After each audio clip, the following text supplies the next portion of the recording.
ফ্যামিলির যে bonding, European country থেকে এটা আছে। ইউরোপিয়ান কান্ট্রিতে হচ্ছে ওই যে ওল্ড হোমে আব্বা আম্মা পাঠাই দিছে, বাচ্চা পাঠাই দিছে, ওই যে এটা কি কয়, চিলড্রেন হোম নাম দেওয়া যেতে পারে, চাইল্ড কেয়ারে পাঠাই দিছে, এবং বাচ্চা কাচ্চা দেখা যাচ্ছে যে ওই জায়গায় আছে, দাদা দাদি আরেক জায়গায় আছে।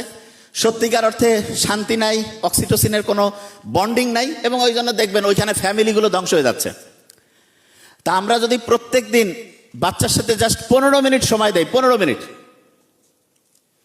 জাস্ট 15 মিনিট যদি সময় দেই, তাহলে দেখা যাবে ফ্যামিলির যে কানেকশনটা, ফ্যামিলির একজনের সাথে আরেকজনের সাথে যে আত্মিক সম্পর্কটা, এটা অন্যরকম পর্যায়ে চলে যাবে, আনবিলিভেবল পর্যায়ে যাবে।